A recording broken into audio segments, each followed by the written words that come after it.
Okay അളിയ, recording start ആയിട്ടുണ്ട്. Okay. Good morning. Good morning, നമസ്കാരം അളിയ. നമസ്കാരം. എന്താണ് നമസ്കാരം. വിശേഷങ്ങൾ? എന്നാ അളിയ, ഇങ്ങനെ ഇരിക്കുന്നു. ഞായറാഴ്ച. ഞായറാഴ്ച, നല്ലൊരു ഞായറാഴ്ച. അതെ, ശുഭദിനം. സുഖം. അപ്പൊ തുടങ്ങിയാലോ? തുടങ്ങിയത്. അപ്പൊ ഇന്ന് നമുക്ക് മൈഗ്രേഷനെ പറ്റി, അല്ലേ, ഇല്ലീഗൽ മൈഗ്രേഷനും മെയിൻലി ഇപ്പോഴത്തെ US-ലെ ആ പ്രശ്നങ്ങളും സംഭവങ്ങളും എല്ലാം. സ്റ്റാർട്ടിങ് നമുക്കൊരു മൈഗ്രേഷൻ്റെ സംഭവം, ജസ്റ്റ് ഇന്ത്യ എന്നുള്ളതിനെ പറ്റി അളിയ നീ അപ്പം തുടങ്ങിക്കോ. ഡേറ്റ വെച്ച് ഞാൻ നോക്കി വെച്ച് ഏകദേശം 32-33 മില്യൺ പീപ്പിൾ വെളിയിലാണ്. ഇന്റർനാഷണലി ഏതെങ്കിലും ഗ്ലോബലി വെളിയിലാണ്. അടുത്തില് 5 മില്യൺ പീപ്പിൾ കേരളത്തിലാണ്. അതായത് കേരളത്തില് നമ്മുടെ പോപ്പുലേഷൻ ഏകദേശം 11% വെളിയിലാണ്. വെളിയിലാണ്. കേരളത്തിലെ മൊത്തം എനിക്ക് തോന്നുന്നു മിഡിൽ ഈസ്റ്റ് ആയിരിക്കും കൂടുതലും, അത് കഴിഞ്ഞ് ബാക്കി വരുമെന്ന് തോന്നും. നമുക്ക് പണ്ടോട്ടൊരു ഗൾഫും ഉണ്ടല്ലോ. ആ ഒരു കേരളത്തിന് ഇപ്പോഴത്തെ ഇങ്ങനത്തെ ഒരു എക്കണോമിക് ഇതും ആ ഒരു ബൂമിന്റെ ഭാഗമെന്ന് തന്നെ പറയാം. അതിൽ വലുതായിട്ടത് കേരളത്തിൽ ഒരു ജോലി മേടിച്ചെടുക്കാൻ പറയുന്നത് വലിയ ബുദ്ധിമുട്ടുള്ള കാര്യമാണ്. എല്ലാവരും പഠിക്കുന്നുണ്ട്, ലിറ്ററസി റേറ്റ് കൂടുതലാണെന്ന് എല്ലാവരും ജോലിയാണ്. ഇവിടെ നമുക്ക് അങ്ങനെ ഇൻഡസ്ട്രീസും ഒന്നും അങ്ങനെ ഭയങ്കരമായിട്ടൊന്നും ഇല്ലല്ലോ. അഥവാ ഇൻഡസ്ട്രീസ് ഒരെണ്ണം വരുവാണെങ്കിൽ തന്നെ എന്ത് പറ്റുമെന്ന് നമുക്കറിയാമല്ലോ. ഇല്ലെന്നല്ല, ഉണ്ട്, പക്ഷേ പാടാ. ഉണ്ട്, പക്ഷെ അല്ലാതെ കുറെ ആൾക്കാരുണ്ടാ തുടങ്ങിയ സക്സസ്ഫുൾ ആവുന്ന ആൾക്കാരുണ്ട്. അതുകൊണ്ട് ഇല്ലെന്നൊന്നും പറയാൻ പറ്റില്ല. പല നീഷ് സാധനമൊക്കെ ഉണ്ട് കേട്ടോ. ഒരു കമ്പനി ഞാൻ നിന്നോട് പറഞ്ഞു തന്നില്ല, സിന്തൈറ്റ് എന്ന് പറഞ്ഞൊരു കമ്പനിയുടെ ഒക്കെ ഞാൻ കേട്ടായിരുന്നു. അവർ ഈ ഫുഡ് എന്ന് വെച്ചാൽ സ്പൈസ് ഇങ്ങനെയുള്ള എല്ലാ സാധനത്തിൻ്റെ എസൻസ് എടുക്കുന്ന കമ്പനിയാണ്. അവന്മാർ വേൾഡിൽ തന്നെ ഇങ്ങനെയൊക്കെ ചെയ്യുന്ന കമ്പനി കുറച്ചേ ഉള്ളൂ. അതിലൊന്ന് കേരളത്തിൽ അവന്മാരുടെ ഇത് കുറച്ച് കമ്പനി ഉണ്ടടാ. സ്പൈസസിന്റെ പറയുന്നുണ്ട്. നമ്മള് പിന്നെ ഈ ബ്ലഡ് ബാഗ് ഒക്കെ ഉണ്ടാക്കുന്ന കമ്പനീസ് ഉണ്ട്. കമ്പനിയുണ്ട് ട്രിവാൻഡ്രത്ത്. അവർ എക്സ്പോർട്ട് ചെയ്യുന്നു. പക്ഷെ എങ്ങനെയാലും കുറച്ച് ഭാഷയിലുണ്ട് നമ്മുടെ ഇവിടെ. എങ്ങനെയാലും ഇനിഷ്യലി ബിക്കോസ് ഓഫ് പാർട്ടി പരിപാടിയുടെ എല്ലാം ഹഡിൽ എങ്ങനെയാലും ഉണ്ട്. ബാക്ക് ടു സംഭവം. നീ ഇപ്പൊ നാഷണൽ ആവറേജിന്റെ കാര്യം പറയാമായിരുന്നു, നമുക്ക് അതിൽ പിടിക്കാം. അപ്പൊ നാഷണൽ ആവറേജ് ഏകദേശം 1%. നമ്മുടെ കേരളത്തിൽ നമുക്ക് 5%. അപ്പൊ ആദ്യം തന്നെ മനസ്സിലാവും നമ്മൾ എത്രത്തോളം ഡിപ്പെൻഡന്റ് ആണ്. എല്ലാരും പോലും ഇപ്പൊ പ്ലസ് ടു കഴിഞ്ഞ എല്ലാവരും പോലും ഹയർ സ്റ്റഡീസ് എല്ലാരും.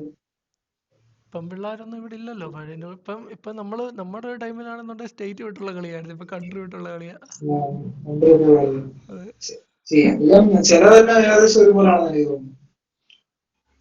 ഇപ്പോഴത്തെ കേസൊക്കെ കണ്ടിട്ടാണ് തോന്നുന്നത്. പിന്നെ ഒരുപാട് ഉണ്ടടാ, പലരും ലോണും അതൊക്കെ എടുത്ത് പോയിട്ട് ഈ തട്ടിക്കൂട്ട് യൂണിവേഴ്സിറ്റീസ് കുറെ ഉണ്ടെന്നൊക്കെ പറഞ്ഞുകൊണ്ട് ഞാൻ കണ്ടായിരുന്നു യൂട്യൂബിൽ തന്നെ. എന്ന് വെച്ചാൽ വലിയ ക്വാളിറ്റി ഒന്നും ഇല്ലാത്ത യൂണിവേഴ്സിറ്റീസ് ഒക്കെ ഉണ്ടല്ലോ, അവിടെ എല്ലാം പോയി അവിടെ മൊത്തം ഇന്ത്യക്കാരാണ് പഠിക്കുന്നതും. ഒരു ഇന്ത്യയിൽ നീ പഠിക്കുന്ന ഒരു ലെവലിലായാലും അവിടെ പഠിപ്പിക്കുന്നത് ഫോറിനേഴ്സ് ആണെന്നുള്ളൊരു ചേഞ്ച് ഒക്കെ ഉണ്ട്. അങ്ങനെയൊക്കെയുള്ള ഇതുണ്ട്. ഇൻഫ്ലക്സ് ആ ഒരു ഇത് റേഞ്ച് കൂടിക്കഴിഞ്ഞാലും പ്രശ്നമാണ്. ഇപ്പം കൂടുതൽ ബിസിനസ് ആയിരിക്കും. പണ്ട് കർണാടകത്തിലൊക്കെ കണ്ടില്ല കുറെ കോളേജുകളുണ്ടാവും. എഞ്ചിനീയറിംഗ് കോളേജ്, നഴ്സിംഗ് കോളേജ് ആണെങ്കിലും ആ ഒരു ഭൂമി വന്നു കഴിയുമ്പോൾ കുറെ കോളേജ് ഉണ്ടാവും. അതുപോലെ ആയിരിക്കും ഇപ്പൊ വെളിയിൽ. അതൊരു ബിസിനസ് അല്ലേ. കേരളത്തിലെ അവസ്ഥ ഇതൊക്കെ തന്നെ. ഇപ്പം എഞ്ചിനീയറിംഗ് കോളേജിലൊന്നും പഠിക്കാൻ പിള്ളേരില്ലടാ. അത് ആ സമയത്ത് ഒരു ഭൂമി വന്ന് കുറെ ആൾക്കാർ വന്ന് ഇപ്പം ജോലി കിട്ടാനും പാട്, കിട്ടിയാലും സാലറി ഇല്ല. IT ഒഴിച്ച് അതെ, ആർട്സിലും സെയിം ഇത് തന്നെ കേട്ടോ. കേരളത്തിലെ ആർട്സ് കോളേജുകളിലും കണക്കുകൾ ഇത് തന്നെ, സീറ്റ് ഒരുപാട് ഒഴിവുണ്ട്. നമ്മളൊക്കെ പഠിച്ച കാലത്ത് എനിക്ക് തോന്നുന്നു ആ ഒരു ടൈം കഴിഞ്ഞപ്പോഴത്തേന് ആർട്സിന്റെ അങ്ങനെ ബൂം ഉണ്ടായിരുന്നു. ആർട്സിന്റെ ഒന്നും സീറ്റ് കിട്ടാനില്ലാത്തൊരവസ്ഥ ഉണ്ടായിരുന്നു ഇടയ്ക്ക്. ഇപ്പം ഒന്നുമില്ല, ഇവിടെ ഒന്നും പിള്ളേരില്ല. എല്ലാം അതും ഒരു കണക്കിനുള്ള മൈഗ്രേഷനാണ്, റിസോഴ്സ് മൈഗ്രേഷൻ. ഒരു പുഷ് ഫാക്ടറും ഒരു പുൾ ഫാക്ടറും ഉണ്ടാവില്ല. പുഷ് ഫാക്ടർ ഇവിടെ ബേസിക് ആയിട്ടുള്ള ഒരു അമ്യൂണിറ്റീസ് ഇല്ലാത്തതുകൊണ്ടായിരിക്കും.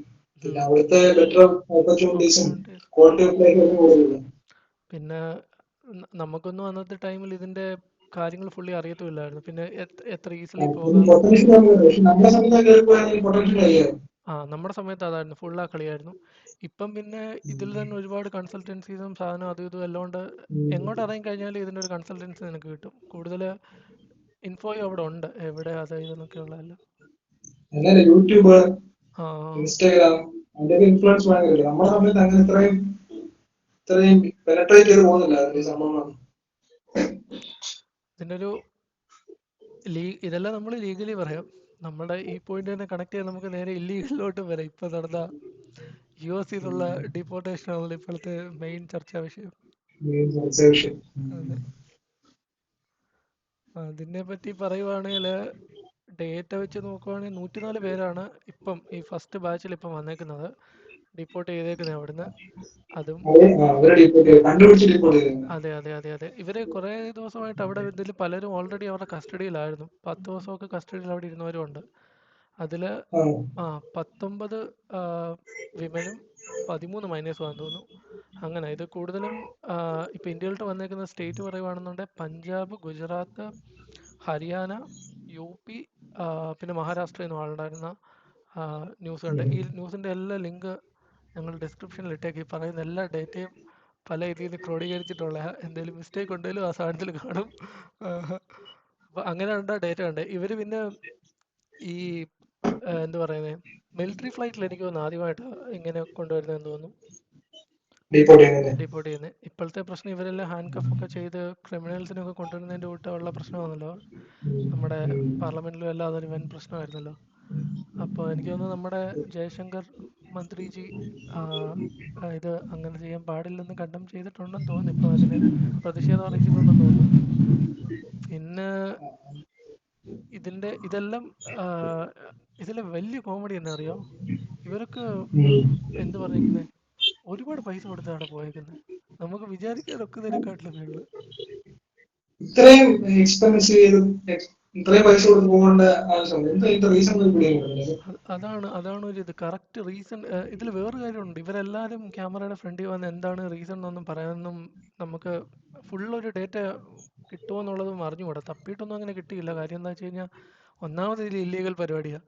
ഇനി അങ്ങനെ വേറെ വള്ളി വല്ലതും വരുമോ എന്നുള്ള പേടിയും ചിലപ്പം കാണും. പക്ഷേ ഇന്ത്യ ടുഡേയിലൊക്കെ ഒരു വീഡിയോ കിടപ്പുണ്ട്, ലിങ്ക് ഇടാം അതിൻ്റെയും. ഇതിൽ പോയ ഒരു ആകാശ് എന്ന് പറഞ്ഞ ഒരാൾ റെക്കോർഡ് ചെയ്ത ഇവരുടെ ക്യാമ്പും അതിൻ്റെയൊക്കെ ആ ഡേറ്റ വെച്ചിട്ട് അയാൾ പറഞ്ഞ 72 ലക്ഷം രൂപ ടോട്ടൽ പേ ചെയ്തെന്ന്. ഇതൊക്കെ കറക്റ്റ് ആണോ അല്ലയോ നമുക്ക് അറിയത്തില്ല. പക്ഷേ പുള്ളിക്കാരൻ പറഞ്ഞത് 72 ലക്ഷം രൂപ പേ ചെയ്തു. ഇവർ പോകുന്ന റൂട്ട് ബേസിക്കലി ഖത്തർ, പിന്നെ അവിടുന്ന് പിന്നെ പനാമ സൈഡുണ്ട്, മെക്സിക്കോ, നിക്കരാഗോ, ഇങ്ങനെയൊക്കെയുള്ള സ്ഥലങ്ങളിലൂടെ കയറി ഇറങ്ങി നമ്മുടെ ഡങ്കി പടത്തിൽ കണ്ടതിൻ്റെകൂട്ടുള്ള ആ റൂട്ടാണ്, ഡോങ്കി റൂട്ട്. സെയിം പരിപാടി.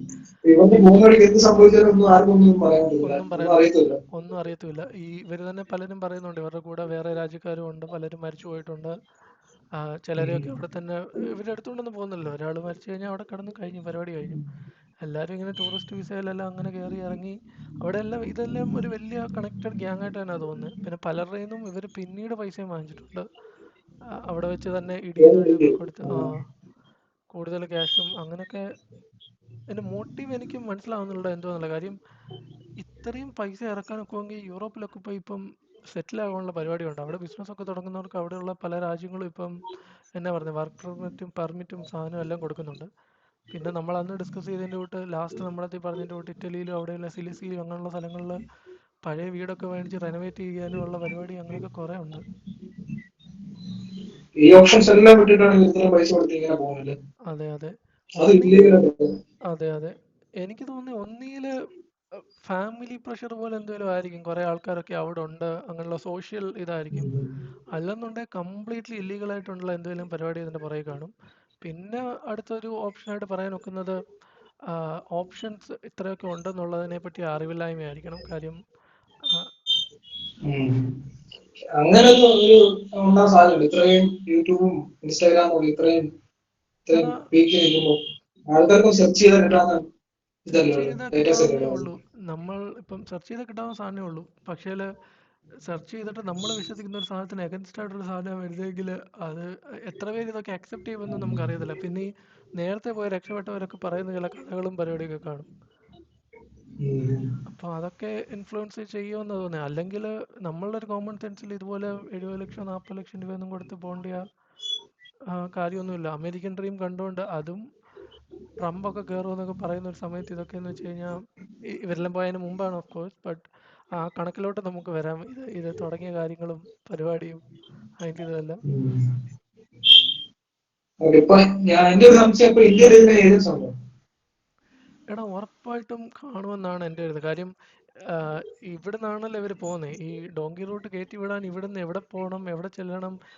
വേറൊരു ഞാൻ കണ്ടത് ഖത്തറിലൊക്കെ 5-6 മാസം കൊണ്ട് ജീവിച്ചിട്ട് അവിടെ നിന്നിട്ട് അവിടുന്ന് പോയവരുമുണ്ട്. അപ്പോൾ ഇതിന് ഇവിടെ ആളില്ലാതെ ഒക്കത്തില്ലല്ലോ. ഇവിടെ എങ്ങനെയായാലും കണക്ഷൻസ് ഉണ്ട്.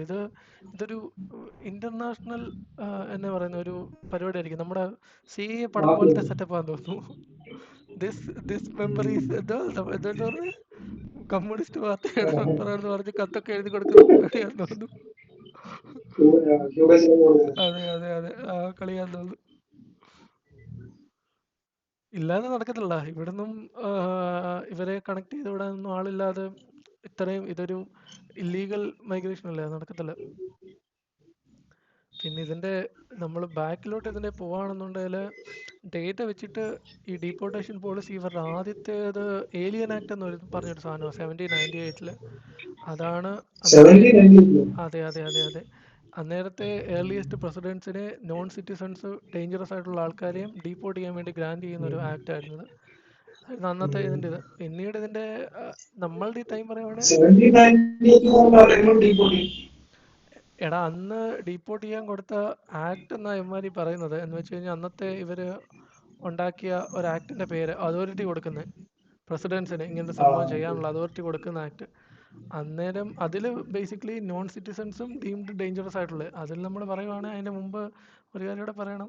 നീ എന്ന് പറഞ്ഞതിന്റെ തൊട്ട് അമേരിക്ക എന്തായിരുന്നു എന്നുള്ളത്. അപ്പോൾ ശരിയാ, അമേരിക്കക്കാരല്ലോ. അതെ, പക്ഷേ ലാൻഡ് ഓഫ് ഇമിഗ്രേഷൻ. അതെ, പക്ഷെ അങ്ങനെയൊക്കെയാണ് ഈ ഒരു പക്ഷേ ഡേറ്റയിലൊക്കെ കാണുന്നത്. അല്ല, പക്ഷെ എന്താണ് സംഭവിച്ചത്? 1400-കളിലൊക്കെ സംഭവിച്ച കാര്യമാണ്. ആ, അത് കഴിഞ്ഞിട്ട് പിന്നെ വരാൻ നേരം അവിടെ ഒരു ഭരണം എന്ന് വെച്ചാൽ നമുക്ക് ഇപ്പോഴത്തെ കറണ്ട് സ്റ്റേറ്റ് എന്താണെന്നോ അതിന്റെ ബേസിലേ പറയാൻ ഒക്കൂ. കാര്യം നമുക്ക് നമ്മളുടെ പിന്നെ വേറെ കാര്യമാണ്, ആദ്യമായിട്ട് ഉം. ഇപ്പോഴും സ്റ്റാൻഡ് ചെയ്യുന്നതൊക്കെ ഡെമോക്രസി വരിക, അതൊക്കെ അമേരിക്ക ഒരു ഉദാഹരണം അല്ലെങ്കിൽ ഉം. ഒരു ഇതായിട്ട് കാണിക്കുന്ന അവരുടെ എല്ലാത്തിനും ഒരു എന്താണ് ഒരു ഫസ്റ്റ് സ്റ്റെപ്പ് ഇടുന്ന അവരല്ലേ. അതൊക്കെ നോക്കുമ്പോ അമേരിക്ക എപ്പോഴും എല്ലാവരുടെയും ഡ്രൈവ് തന്നെയാണ്. അതുകൊണ്ടൊക്കെ ആയിരിക്കും അന്നേരത്തെ ഭൂമി ഇതൊക്കെ കണ്ടോണ്ടായിരിക്കും ആൾക്കാരുടെ ആ ഒരു ഇത് പോകുന്നത്. പക്ഷെ നമുക്ക് ഇപ്പോഴത്തെ ഡേറ്റ വെച്ചിട്ട് അതല്ലേ ഇതൊക്കെയാണ് പറയുന്നത്. പിന്നെ 20th സെഞ്ചുറിയിൽ അവർക്കൊരു ഓപ്പറേഷൻ വേ ബാക്ക് ഉണ്ടായിരുന്നു 1954. നമ്മളിപ്പോഴത്തെ ടൈം പറയുവാണെങ്കിൽ അതിൽ അപ്രോക്സിമേറ്റ്ലി 1.3 മില്യൺ ഇൻഡിവിജ്വൽസിനെ ഡീപ്പോർട്ട് ചെയ്തിട്ടുണ്ട്. അത് മെക്സിക്കോ എന്നുള്ളവരെ കൂടുതലും ടാർഗറ്റ് ചെയ്ത്. പിന്നെ വലിയൊരു കോമഡി ഉണ്ട്. 1.3 മില്യൺ അമേരിക്കൻ ഹിസ്റ്ററിയിൽ ഈ കഴിഞ്ഞ നൂറ്റാണ്ടുകളിൽ ഏറ്റവും കൂടുതൽ ആൾക്കാരെ ഡീപ്പോർട്ട് ചെയ്ത ഏത് ഭരണത്തിലാണെന്നറിയാം? അതാണ് നമ്മുടെ ഒബാമ. ഒബാമ പുള്ളി ഒബാമയുടെ പക്ഷേ സമയത്ത്. അങ്ങനെ പ്രസിഡന്റ് ആയിട്ടല്ലേ? അതെ അതെ, ഒബാമയുടെ സമയത്ത് ഡേറ്റ പറയുവാണെങ്കിൽ 3 മില്യൺ ആൾക്കാരെ ഒബാമയുടെ സമയത്ത്. അതാണ് അവരുടെ ഹിസ്റ്ററിയിൽ ഏറ്റവും കൂടുതൽ എന്നാണ് ഡേറ്റ പറയുന്നത്. ട്രംപിന്റെ ഫസ്റ്റ് അഡ്മിനിസ്ട്രേഷനിൽ 1.5 മില്യൺ ആൾക്കാരെ പുള്ളിക്കാരൻ കയറ്റിവിട്ടു ഓൾറെഡി ഫസ്റ്റ് ഇതിൽ. സെക്കൻഡിന്റെ ആണ് ഇപ്പം ഈ ഇത് തുടങ്ങിയിരിക്കുന്നത്. അതെ അതെ, വന്നിട്ട് ഒരു മാസം 2 മാസമായി ഇപ്പം ജനുവരി അല്ലായിരുന്നോ? ഒരു മാസം 1.5 മാസം ആണ് പുള്ളി പണി തുടങ്ങി. പുള്ളി America make America great again കളിയാ പരിപാടിയാ. പുള്ളി അതായത് കയറ്റി വിടും, അതേതായാലും ഉറപ്പാ. പിന്നുള്ള ഒരു ഇതെന്ന് വെച്ച് കഴിഞ്ഞാല് പുള്ളിക്കാരൻ എന്ന് പറഞ്ഞത് 20-23 മില്യൺ ഇല്ലീഗൽ ഇമിഗ്രൻസ് അമേരിക്കയിലുണ്ടെന്ന് ട്രംപ് പറഞ്ഞ്. അത്രയുണ്ടെന്ന്. അതെ അതെ, പുള്ളി അങ്ങനെയാ പറഞ്ഞു. അവരുടെ പക്ഷേ അവിടുത്തെ എക്സ്പേർട്സ് ഇതിനെപ്പറ്റിയുള്ള അമേരിക്കൻ കൗൺസിലും അതിൻ്റെയൊക്കെ ഡേറ്റ വെച്ചിട്ട് പറയുന്നത് അത്രയില്ല, അറൗണ്ട് 13 മില്യൺ അത്രയുള്ളെന്നാണ് പറയുന്നത്. ഈ 13 മില്യൺ ആയിരിക്കും 13 മില്യൺ എന്ന് പറയുന്നതും അവരുടെ ഒരു ഒഹായോ പോലത്തെ ഒരു സ്റ്റേറ്റിന്റെ പോപ്പുലേഷൻ ആണത്. അപ്പൊ ഇത്രയും പേരെ പറഞ്ഞടാ.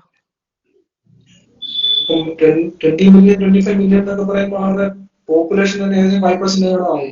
അത് അത് പിന്നെ അറിയാമല്ലോ, അടിച്ചു കയറ്റി പറയുക എന്നുള്ളത് ഇവരുടെ എല്ലാവരുടെയും ഒരു പരിപാടിയല്ല. നമ്മുടെ ഇവിടെ അതൊക്കെ തന്നെ ആണല്ലോ. അതുകൊണ്ട് എല്ലാം എല്ലാം സെയിം ഇത് തന്നെ. ഇതില് ഇച്ചിരി കൂട്ടി പറയായിരിക്കും. അത് ഇച്ചിരി കൂട്ടി പറയുന്നതായിരിക്കും. ഇതില് ഈ പുള്ളി പറഞ്ഞതിന്റെ കൂട്ടി ഒറ്റയടിക്ക് എല്ലാവരെയും പിടിച്ച് വിടാനൊക്കത്തില്ല. കാര്യം ഇവരെ ആദ്യം കണ്ടുപിടിക്കണം.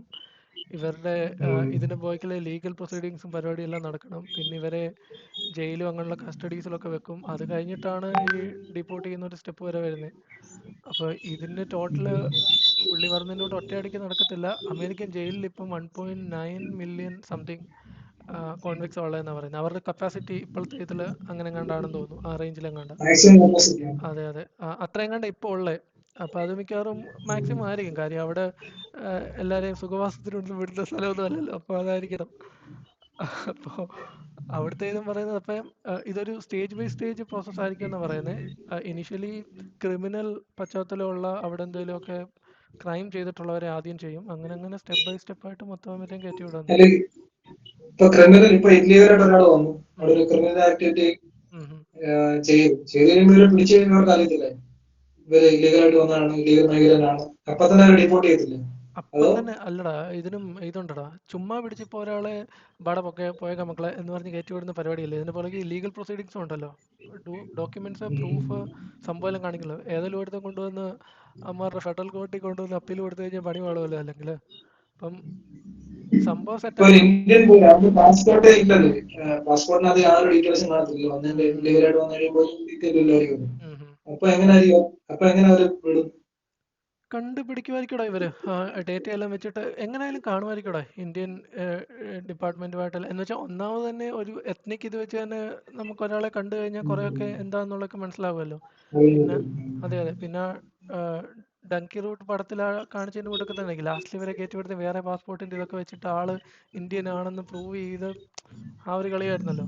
അപ്പം എങ്ങനെയായാലും ഒരു ഇന്റർനാഷണൽ കമ്മ്യൂണിക്കേഷൻ എങ്ങനെയായാലും കാണും. അപ്പം ഇതിന്റെ പ്രൊസീഡിങ്സ് എല്ലാം കംപ്ലീറ്റ് ചെയ്യാനായിരിക്കും ഇത്. എവിടെ നിന്നുള്ളവരാ എന്തുവാന്നുള്ള എല്ലാം ഇവരുടെ അടുത്ത് തന്നെ ഇവരത് ഊറ്റിയെടുക്കുമല്ലോ അളിയാ. US പോലത്തെ ഒരു കൺട്രിക്ക് ഊറ്റാനൊന്നും പാടത്തുമില്ലല്ലോ. അതെ അതെ, അവർ എസ്റ്റിമേറ്റ് ചെയ്യുന്നത് പുള്ളിയുടെ ഇപ്പോഴത്തെ നയം വെച്ച് പോവുകയാണെങ്കിൽ 22,000 2,22,000 something like that law enforcement ഓഫീസേഴ്സിനെ പുതുതായിട്ട് നിയമിക്കണമെന്ന്. ഇത് സ്ട്രിഞ്ചന്റ് ആയിട്ട് ഈ പരിപാടി പ്രോസസ്സ് ചെയ്യണേ.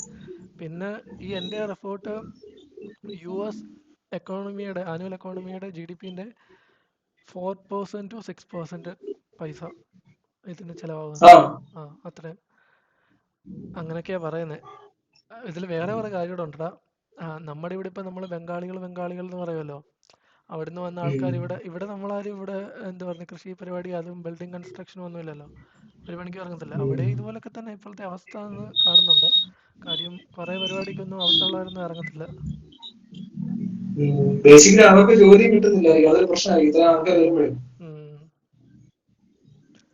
അത് അല്ല, അവരിറങ്ങാത്ത കേസും ഉണ്ടടാ. അപ്പൊ അങ്ങനെയുള്ള അത് ചിലപ്പോൾ ഇല്ലീഗൽ മൈഗ്രൻസും ഒക്കെ ആയിരിക്കും, പറയാനൊക്കത്തില്ല. ഈ ഫാമുകളിലും അവിടെ ഇവിടെയൊക്കെ മോഡേൺ സ്ലേവറി ബേസിക്കലി ഇത് ആ ഒരു പോയിന്റിലൂടെ ചെല്ലും. നമ്മളീ കാണുന്ന ഇതല്ലാതെ ഈ യൂറോപ്പിലും ഉണ്ട് ഈ മോഡേൺ സ്ലേവറി രീതിയിൽ. ഇവിടെ നിന്നൊക്കെ പോയി പെട്ട് കിടക്കുന്ന ഫാം ലാൻഡിലൊക്കെ പെട്ട് കിടക്കുന്ന ആൾക്കാരുണ്ട്. ഉണ്ടടാ, ഉണ്ട്. ഞാൻ ഡോക്യുമെന്ററീസ് കണ്ടിട്ടുണ്ട് അതിന്റെ മോഡേൺ സ്ലേവറി എന്നുള്ള രീതിയിൽ. അതിന്റെ ഒരു സംഭവമാണ്. പിന്നെ അതെ അതെ, പരിപാടിയാണ്. പക്ഷെ നമ്മുടെ നാട്ടിൽ നിന്ന് കഴിയുമ്പോൾ നമുക്കൊരു ബേസിക്കലി നമ്മുടെ ഒരു ബേസ് ഉണ്ട്, അവിടെ നിന്ന് നമ്മൾ ബാക്കിയുള്ള കൺസ്ട്രക്ട് ചെയ്താൽ മതി. പക്ഷെ ഇവിടെ ചെന്ന് കഴിയുമ്പോൾ നമ്മൾ സീറോ തന്നെയാണ്. പക്ഷെ ചെന്ന് അവിടെ നിന്ന് കഷ്ടപ്പെട്ടുണ്ടാകുന്ന ഒരു സമ്മതിക്കണം. അത് ലീഗലായിട്ട് പണ്ട് പോയവരൊക്കെ സമ്മതിക്കുന്നുണ്ടോ? പണ്ട് പോയവരൊക്കെ അവിടെ നിന്ന് ഉണ്ടാക്കിയെടുത്തതെന്ന് വെച്ച് കഴിഞ്ഞാൽ മാറുക ആ ഒരു ടൈമിൽ. അന്ന് പക്ക പിന്നെ പോയത് മൊത്തം അവരുടെ രണ്ട് ഓപ്ഷൻ ഉണ്ട്. ഒന്നെന്ന് പറയുന്നത് ഈ അടുത്ത റിലേഷനിൽ കൊണ്ടുപോകത്തില്ലേ, അങ്ങനെ ആ രീതിയിൽ പോയ ഒരു ഇതുണ്ട്. പിന്നെ അടുത്തൊരു കേസ് എന്ന് പറയുന്നത് കംപ്ലീറ്റ്ലി സ്വന്തമായിട്ടുള്ള കഴിവ് വെച്ച് പോയവരാ. അപ്പൊ അവരെ ഒക്കെ പോയി ഉണ്ടാക്കിയെടുത്തൊരു ഇത് കണ്ടിട്ടായിരിക്കും ഇപ്പോഴത്തെ ഇവരും വിചാരിക്കുന്നത്. ഈ 75 കഴിയുമ്പോൾ ഐ ടി ബൂം വരുന്നുണ്ടല്ലോ. ആ സമയത്ത് സ്കില്ലുള്ള ആൾക്കാരെല്ലാം എഞ്ചിനീയേഴ്സും IT പഠിച്ചവരും കൺസ്ട്രക്ഷൻ വർക്കേഴ്സും മെഡിസിൻ ഉള്ളവരും പഠിച്ചവരും എല്ലാവരും ഇപ്പോഴും മെഡിസിൻ ഒരു ബൂം ഉണ്ടല്ലോ എല്ലായിടത്തും. എല്ലായിടത്തും ഉണ്ട്. മെഡിസിൻ പഠിച്ചത് ഇപ്പം മെഡിസിൻ റിലേറ്റഡ് എന്ത് പഠിച്ചാലും നല്ല യൂറോപ്യൻ ഡിമാൻഡാണ്. കൺട്രീസിലാണേലും യു എസിലാണേലും ഓസ്ട്രേലിയ, ന്യൂസിലാൻഡ് എങ്ങോട്ട് പോയി കഴിഞ്ഞാൽ അവർക്ക് അതൊരു സ്റ്റേബിൾ കരിയറാന്ന് തോന്നുന്നു. Stable career. മെഡിസിൻ അതെ. അതും സ്പെഷ്യലൈസ് ചെയ്ത ആൾക്കാർക്ക് നല്ല സാലറിയാണ്, നല്ല ബെനിഫിറ്റ് ആണ്. പിന്നെ വേറെ കാര്യമുണ്ട് കേട്ടോ. ഈ ഹെൽത്ത് കെയർ ഞാൻ കണ്ടിട്ട് ഡോക്ടറെ കാണുന്നതൊക്കെ നമ്മുടെ ഇന്ത്യയിലെ നല്ലത്. അവിടെയൊക്കെ കാത്തുകെട്ടി കിടക്കണം. യൂറോപ്പ് ആണെങ്കിലും യു എസ് ആണെങ്കിലും ഒക്കെ ആൾക്കാരൊക്കെ ഹെൽത്ത് കെയറിൽ വർക്ക് ചെയ്യുന്ന ആൾക്കാർ എണ്ണം കുറവായിരിക്കും. കുറവായിരിക്കും. ഇത്രയും പോപ്പുലേഷൻ മാനേജ് ചെയ്യണ്ടേ. ഇതൊക്കെയാണ് ഒരു അതൊരു ബേസിക് ഇത്. പ്രശ്നമാണ്. പിന്നെ പിന്നെ വേറെ കാര്യമുണ്ട്. ഇത് ഫസ്റ്റ് ബാച്ച്. ഇനിയും ബാച്ചസ് ഇനിയും ബാക്കിൽ ഇനിയും വരാൻ കിടക്കുന്നേ ഉള്ളൂ. അന്നേരമൊക്കെ എന്തൊരു പുകിലൊക്കെ ആവുമെന്നുള്ള കണ്ടറിയണം കോശി. എന്താ പറയുക, പക്ഷെ ഇല്ലീഗലായിട്ട് പോയ ഒരാൾ ഇപ്പൊ നമ്മുടെ രാജ്യത്താണെങ്കിൽ ഇല്ലീഗലായിട്ട് ഒരാൾ വന്നു, നമ്മൾ എന്താ ചെയ്യാൻ, ആരെ ഡിപ്പോർട്ട് ചെയ്താലേ ഉള്ളൂ, നമ്മൾ വേറെ ഒന്നും ചെയ്യാൻ പറ്റത്തില്ലല്ലോ. അത്രേ ഉള്ളൂ. ഇപ്പം ബംഗ്ലാദേശിൽ നിന്നുള്ളവർക്ക് ആധാർ കാർഡ് കിട്ടിയ കാര്യമൊക്കെ നമ്മൾ കണ്ടാണല്ലോ കേരളത്തിൽ നോക്കിയത്. അപ്പോൾ എന്താ നമ്മളുടെ ഇവിടുത്തെ ആൾക്കാർക്ക് അവരോടുള്ള മെന്റാലിറ്റി എന്തുവാണോ വേറെ രാജ്യത്തൊന്നും സെയിം അവിടെയും. നമ്മൾ എങ്ങനെ ലീഗലായിട്ട് നമ്മൾ ഇമിഗ്രൻ്റ് ആയിട്ട് പോയെന്ന് പറഞ്ഞാലും നമ്മൾ ഒരു സെക്കൻഡ് ക്ലാസ് സിറ്റിസൺ ഓൾവേസ്. അതില് മാറ്റമൊന്നുമില്ല. എത്രയൊക്കെ വെള്ളം പൂശിക്കഴിഞ്ഞാലും അതങ്ങനെ. പിന്നെ നടക്കുന്ന പരിപാടി നമ്മുടെ ആൾക്കാർ കൂടെ ഉള്ളിടത്തൊക്കെ പോയി ജീവിക്കുക, ആ ഒരു സ്റ്റൈലിൽ നിൽക്കുക എന്നൊക്കെയാ.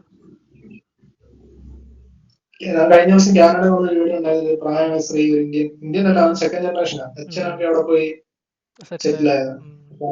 ഗോ ബാക്ക് ടു ഇന്ത്യ എന്ന് പറയുന്നത്. അപ്പൊ അവൻ പറയുന്നത് ഐ ബോൺ ഇൻ കാനഡ എന്ന് പറയുന്നത്.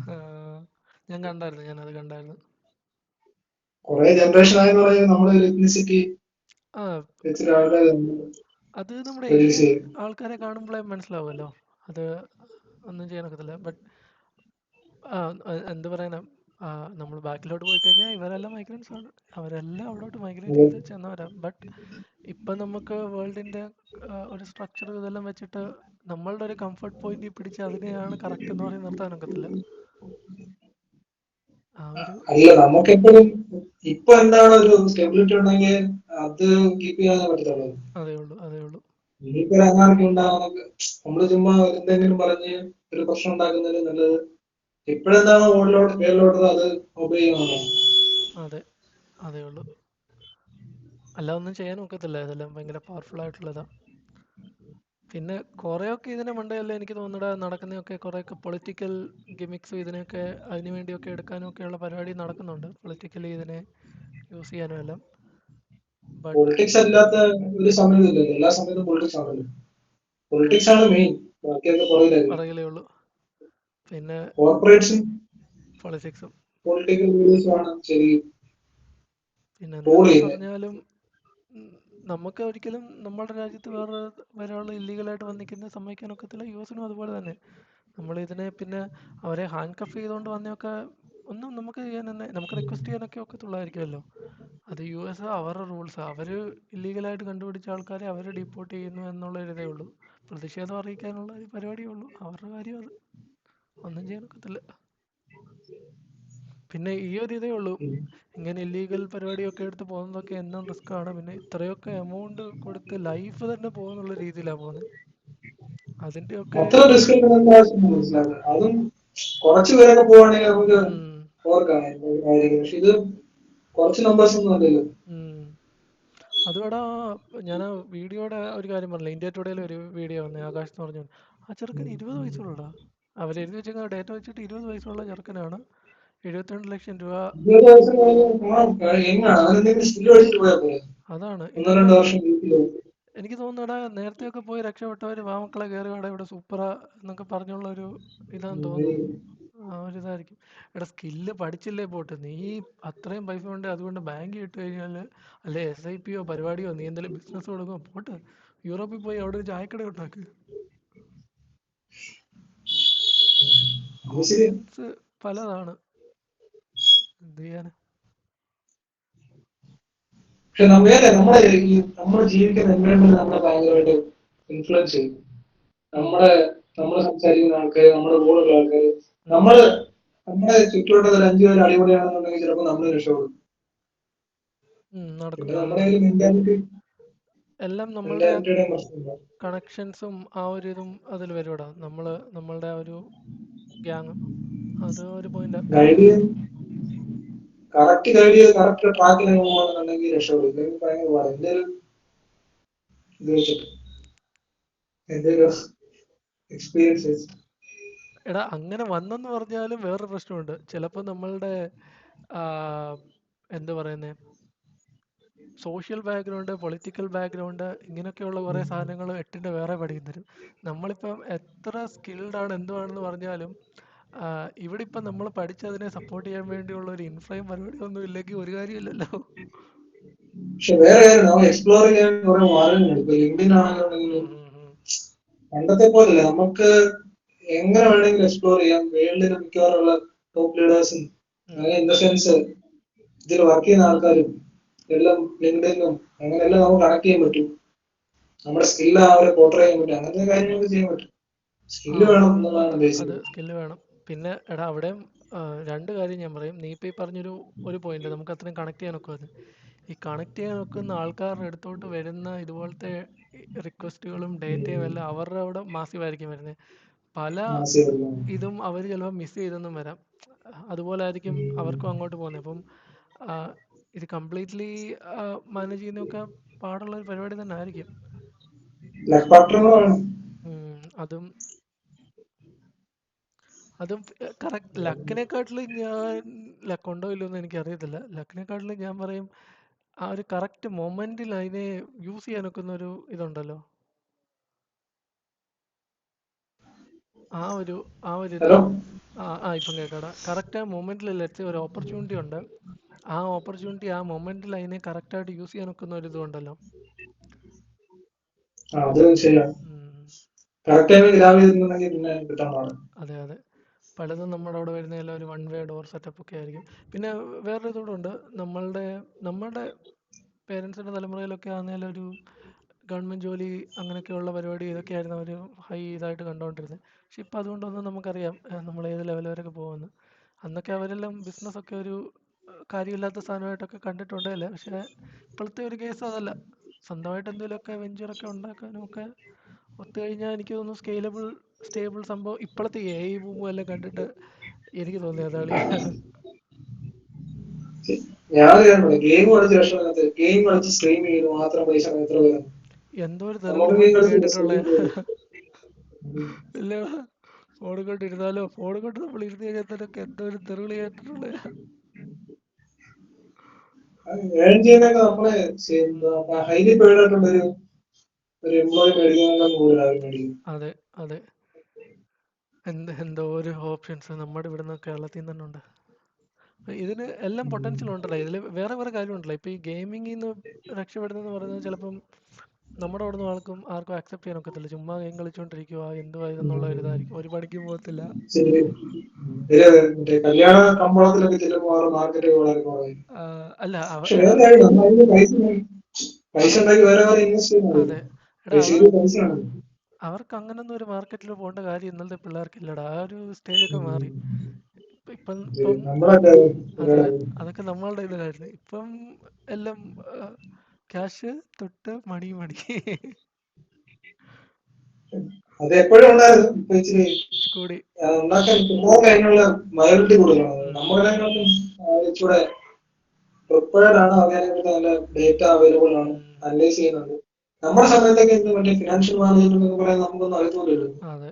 അപ്പൊ അതിന്റെ ഡേറ്റാസ് ഇനോമസ് ആണ്. നമുക്ക് തന്നെ അനലൈസ് ചെയ്യാൻ പറ്റുന്നതിനെക്കാളും കൂടുതൽ ഡേറ്റാസ് ആണ്. അതെ. നമുക്കതായിട്ടുള്ള പ്രശ്നം. നമുക്ക് ഇങ്ങനെയുള്ള ഓപ്പർച്യൂണിറ്റീസ് ഇങ്ങനെ പലതുണ്ടെന്നൊക്കെ പറയാനാണേലും ഒരു ഗൈഡൻസ് ഭാഗത്ത് ഒരു പ്രശ്നമായിരുന്നു. എന്ന് വെച്ച് കഴിഞ്ഞാൽ ഇത്രയും ഇൻഫോയൊന്നും ഇല്ലാതെ യൂട്യൂബ് എല്ലാം ഒന്നും ഉണ്ടായിരുന്നില്ല എന്നല്ല. പക്ഷെ ഇതുപോലൊക്കെ നമ്മളുടെ സമയത്ത് എനിക്ക് തോന്നുന്നു അന്നേരം നമ്മൾ ഓർക്കുണ്ട്. പിന്നെ നമ്മുടെ ഫേസ്ബുക്ക് അതിൻ്റെയൊക്കെ ഒരു സ്റ്റാർട്ടിങ്. നമ്മൾ ഈ കൂടുതൽ യൂസ് ചെയ്യുന്നത് ചാറ്റ് ചെയ്യാൻ മാത്രമാണ് ഇതൊക്കെ യൂസ് ചെയ്യുന്നത്. അങ്ങനെ അല്ലാതെ അതെ. അല്ല നമുക്ക് അറിയത്തില്ലായിരുന്നു അങ്ങനെ. ലിങ്ക്ഡിനൊക്കെ അന്ന് എനിക്ക് ഓർമ്മയുണ്ട്. കുറെ കഴിയുമ്പോൾ കുറച്ചുപേർ പറഞ്ഞു നോക്കുക അതൊക്കെ വലിയ ആൾക്കാർ യൂസ് ചെയ്യുന്ന സാധനം എന്നൊക്കെ. അത് ഒരു ഡിഫറൻസ് അന്നത്തെ ഇന്നത്തെ. ഓക്കെ. അപ്പൊ എന്താ നക്ഷത്രത്തിൽ പറയാൻ? കമേഴ്ഷ്യലി നമ്മളിപ്പം പറയുവാണെന്നുണ്ടെങ്കിൽ പണി കിട്ടുന്ന ഇടപാടാണ്. ഈ ഇല്ലീഗൽ പരിപാടിക്കൊന്നും പോകാതിരിക്കുന്നത് എന്തുകൊണ്ടും നല്ലത്. ഇത്രയും പൈസയൊക്കെ മുടക്കുവാണെങ്കിൽ വല്ല ബിസിനസ്സും ചെയ്ത് അത് ജീവിക്കാം. ചെറിയ പ്രായത്തില് അത് ഒരു ചെറിയ വട്ടം പോയി അവരെ ബാൻ ചെയ്ത് പിന്നെ പോകാൻ പറ്റത്തില്ലല്ലോ. കഴിഞ്ഞു, റിപ്പോർട്ട് ചെയ്ത് കഴിഞ്ഞാൽ പിന്നെ പോകാൻ പറ്റത്തില്ല. ബ്ലാക്ക് ലിസ്റ്റഡാ, തീർന്നു, പിന്നെ അങ്ങോട്ട് നോക്കണ്ട. പിന്നെ ഈ ഡേറ്റയൊക്കെ എനിക്കറിയില്ല, വല്ല യൂറോപ്യൻ കൺട്രിയിലും ഒക്കെ ഇവന്മാർ ഷെയർ ചെയ്യുന്നുണ്ടോ, പിന്നെ ഇവർക്ക് ചെക്കും നമുക്ക് ഇവിടെ പോലീസ് ക്ലിയറൻസ് സർട്ടിഫിക്കറ്റ് ഒക്കെ എടുക്കേണ്ടത് വേറെ ജോബ്സിനൊക്കെ പോകും. അങ്ങനെയുള്ളപ്പോഴൊക്കെ ഇത് പ്രശ്നമാണെന്ന് എനിക്ക് തോന്നുന്നു. ചിലപ്പം പ്രശ്നമാകുമായിരിക്കും, പണി കിട്ടുമായിരിക്കും. ഈവൻ നമ്മളിപ്പോൾ ഒരു കമ്പനി ചേർന്ന് തന്നെ അവന്മാർ ബാക്ക്ഗ്രൗണ്ട് ചെക്ക് നടത്തുമല്ലോ. അവന്മാർ ഇതൊക്കെ പൊക്കുന്നുണ്ടോ ഇല്ലയോ എന്ന് അറിയത്തില്ല, ചിലപ്പം കാണുമായിരിക്കും.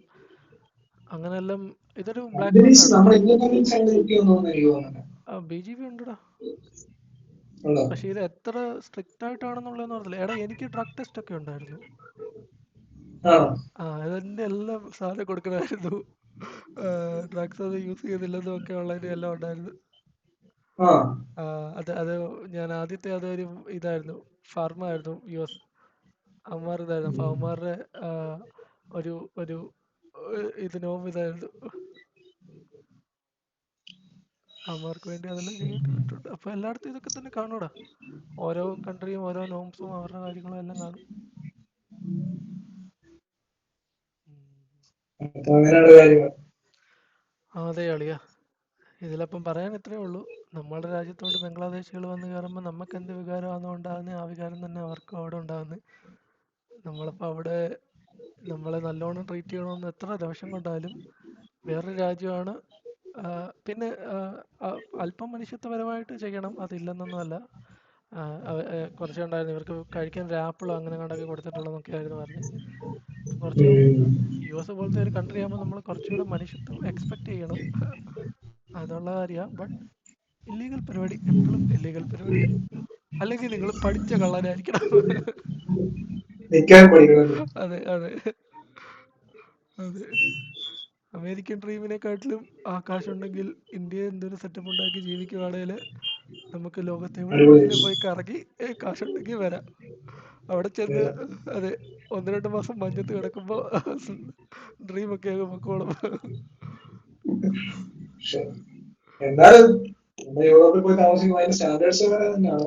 അതാന്നു അത് അതാന്നു നമ്മളെ കാര്യമില്ല. അതാന്നു അതാന്നു അത് കംപ്ലീറ്റ്ലി നമ്മളുടെ ലൈഫിന്റെ കോഴ്സേ ചേഞ്ച് ചെയ്യുന്ന ഒരു സെറ്റപ്പാണ്.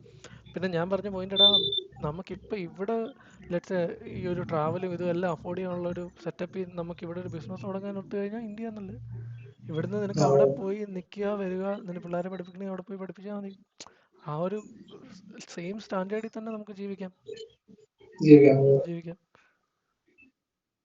ബേസിക്കലി മണി മണി മാറ്റേഴ്സ്. ആര് എന്തൊക്കെ പറഞ്ഞാലും മണി മാറ്റേഴ്സ്.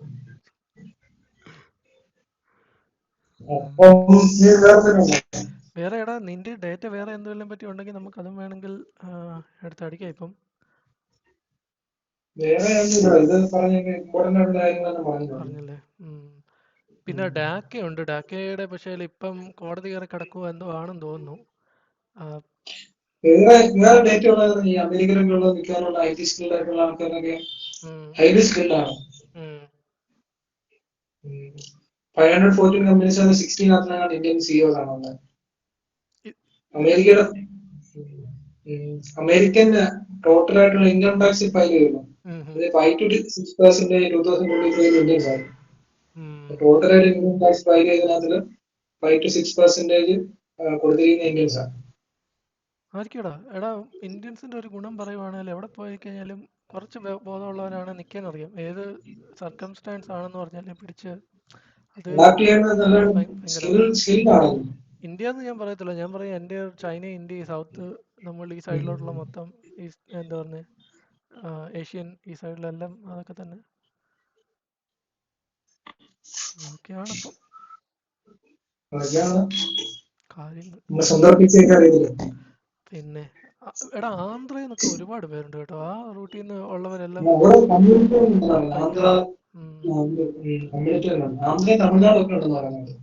അവരെല്ലാം പോയിട്ട് അവിടെ നല്ല രീതിയിലാണ്. എടാ, നീ പറഞ്ഞ പോയിന്റിനോട് വേറെ കാര്യമുണ്ട്. ഈ കേരളത്തിൽ നിന്ന് നമ്മൾ ഈ മൈഗ്രൻസ് കൂടുതൽ പോകുന്നതിൻ്റെ കാര്യം ഇപ്പം പറഞ്ഞില്ലേ, ദുബായ് അങ്ങനെയുള്ളതെല്ലാം. വേറൊരു പോയിന്റ് കൂടെ അത് കണക്ട് ചെയ്യാനുണ്ട്. നമ്മുടെ നാട്ടിൽ നിന്നുള്ളവർ കൂടുതലും വർക്കേഴ്സ് എന്നുള്ള രീതിയിൽ, എന്ന് വെച്ചാൽ അവരാരും വൈറ്റ് കോളർ ജോബ് എന്നുള്ള രീതിയിൽ പോകുന്നവർ കുറവാണ്. അത് കൂടുതലും പോകുന്ന എല്ലാം ആന്ധ്ര, തെലുങ്കാന, തമിഴ്നാട് ഇങ്ങനെയൊക്കെയുള്ള സ്ഥലത്തു നിന്നാണ് കൂടുതൽ ആ പൊസിഷനിൽ ഒക്കെ പോകുന്ന ആൾക്കാർ കൂടുതലുള്ള നമ്മുടെ കേരളത്തിൽ. അതെന്താ? No idea. മേ ബി നമ്മളുടെ ഇവിടുത്തെ എഡ്യൂക്കേഷൻ്റെ ഇതും ക്വാളിറ്റീൻ്റെ ഇതും അങ്ങനെയൊക്കെ ആകാൻ ചാൻസ്. പക്ഷേ നീ ഇപ്പോൾ നോക്കുവാണെങ്കിൽ ഈ കമ്പനികളുടെയൊക്കെ ഹെഡ് രീതിയിലും ഇങ്ങനെയൊക്കെ എല്ലാം വരുന്നതെല്ലാം കൂടുതലും ഇവിടുന്ന് മൈഗ്രേറ്റ് ചെയ്ത് പോയിട്ടുള്ളവരൊക്കെ, നീ ദുബായ് കുറച്ച് വിടുവാണെന്നുണ്ടെങ്കിൽ അവിടെ ഇന്ത്യക്കാർ ഒരുപാടുണ്ട്. കാര്യം എന്താ വെച്ച് കഴിഞ്ഞാൽ ഇവിടുന്ന് പോയ കമ്പനികൾ ഒരുപാട് അവിടെ ഉണ്ട്. US സൈഡിലോട്ടൊക്കെ പിടിക്കുവാണെങ്കിൽ തെലുങ്കാന, ആന്ധ്രയൊക്കെയാണ് കൂടുതൽ. ആണല്ലേ? അവർക്ക് അത് എനിക്കറിയത്തില്ല. ആദ്യമായിട്ട്. അവർക്കൊരു ഒരു ഇതുണ്ട്. എന്ന് വെച്ചാൽ മേ ബി നമ്മുടെ ഇവിടുന്ന് പോകുന്നവർ, ഞാൻ US-ൻ്റെ ഞാൻ മറ്റേ ഡേറ്റയുടെ അത് പറഞ്ഞ് ഞാൻ എവിടെയോ കണ്ടതാണ്. അത് അറബ് എമിറേറ്റ്സ് ആ സൈഡ് ഉണ്ടല്ലോ, നമ്മുടെ മിഡിൽ ഈസ്റ്റ് അങ്ങോട്ടുള്ള അതിൻ്റെ കാര്യം പറഞ്ഞ്. അവിടെ ഒരു ഹൈ ലെവലിൽ ഇപ്പം കൺട്രോൾ ചെയ്യുന്ന രീതിയിൽ പോകുന്നവരെക്കാട്ടിലും കൂടുതൽ അല്ലാതുള്ളവരാ. അങ്ങനെയുള്ള പൊസിഷനിലൊക്കെ ഇരിക്കുന്നതൊന്നും കൂടുതൽ മലയാളികളൊന്നും അല്ല. ഈ മലയാളി കമ്പനി വിട്ടിട്ട് ബാക്കി ഒന്നും പിടിക്കുവാണെങ്കിൽ അങ്ങനെയുള്ളവരല്ല, അത് വേറെ സ്റ്റേറ്റിൽ നിന്നുള്ളവരാ. പിന്നെ വേറെ ഡേറ്റ, ഇപ്പം അമേരിക്ക നമുക്ക് എതിരാണെന്നൊന്നും പറയുന്നത് ഈ 2022-23 സമയത്ത് ടോട്ടലായിട്ട് H1B വിസ പ്രൊവൈഡ് ചെയ്തത് 72% ഇന്ത്യൻസിനാണ് കൊടുത്തിരിക്കുന്നത്. അവര് പറയുന്ന റൂൾസ് നമ്മള് ഫോളോ ചെയ്യുക. ഫോളോ ചെയ്യും, സ്കിൽഡ് ആണെന്നുണ്ടെങ്കിൽ നമുക്ക് വിസ കിട്ടും. അതിൽ സംശയമൊന്നുമില്ല. അത് യൂറോപ്പിലാണെങ്കിലും എനിക്ക് തോന്നുന്നത് ആ ഒരു സെയിം ഇത് തന്നെ. അവർ പറയുന്ന കാറ്റഗറിയും ക്രൈറ്റീരിയയും എല്ലാം മീറ്റ് ചെയ്യുവാണെന്നുണ്ടെങ്കിലും നടക്കും. അങ്ങനെയൊക്കെയാണ്. പിന്നെ ഇന്നലെ വേറൊരു ഇതുമായിട്ടൊന്നും റിലേറ്റഡ് അല്ല, വേറൊരു ന്യൂസ് ഉണ്ടായിരുന്നു. UK ഗവൺമെൻറ് ആപ്പിളിനോട് റിക്വസ്റ്റ് ചെയ്തേക്കുന്നു, ഇവരുടെ എൻക്രിപ്ഷൻ ഉണ്ടല്ലോ, യൂസറിൻ്റെ ഡേറ്റ എൻക്രിപ്ഷൻ, അത് ക്രാക്ക് ചെയ്യാനുള്ള സാധനം വേണമെന്ന്. എന്ന് വെച്ച് കഴിഞ്ഞാൽ ഗവൺമെൻറ്റിനെ സ്പൈ ചെയ്യാൻ വേണ്ടി. അപ്പം അങ്ങനത്തെ കുറേ പരിപാടികൾ നടക്കുന്നുണ്ട്. അല്ല, അവർക്കിടെ 2 പോളിസി ഉണ്ടായിരുന്നു. എന്ന് വെച്ചാൽ പോളിസി എന്ന് വെച്ച് കഴിഞ്ഞാൽ ഈ എൻക്രിപ്ഷൻ അതിൻ്റെ നടക്കുന്നതെന്ന് വെച്ചാൽ, ഒന്ന് ട്രാൻസിറ്റിൽ തന്നെ ഡാറ്റ എൻക്രിപ്റ്റ് ആയി ചെന്ന് നിന്റെ സെർവറിലുണ്ടല്ലോ, അവിടെ ഇതിനെ എൻക്രിപ്റ്റ് ചെയ്തിട്ട് അതിൻ്റെ കീ അവന്മാർ തന്നെ അവിടെ കീപ്പ് ചെയ്യുന്നൊരു പരിപാടിയുണ്ട്.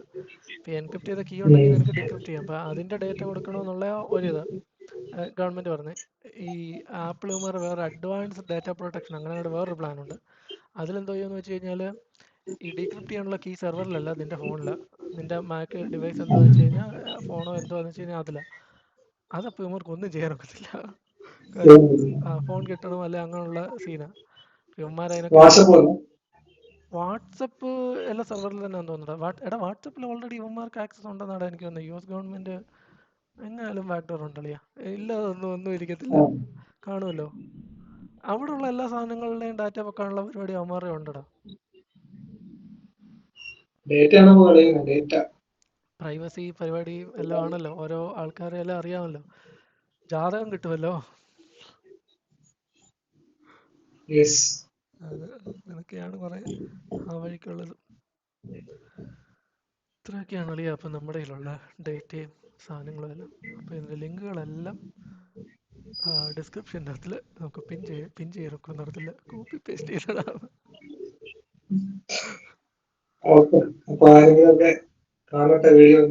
അതെ, കാണട്ടെ. കാണുന്നവർ ലൈക്ക് ചെയ്യട്ടെ, ഷെയർ ചെയ്യട്ടെ എന്നൊക്കെ നമുക്ക് വിചാരിക്കും ചെയ്യുവാണേൽ. നോക്കാം. ശരി അളിയാ, ഓക്കേടാ.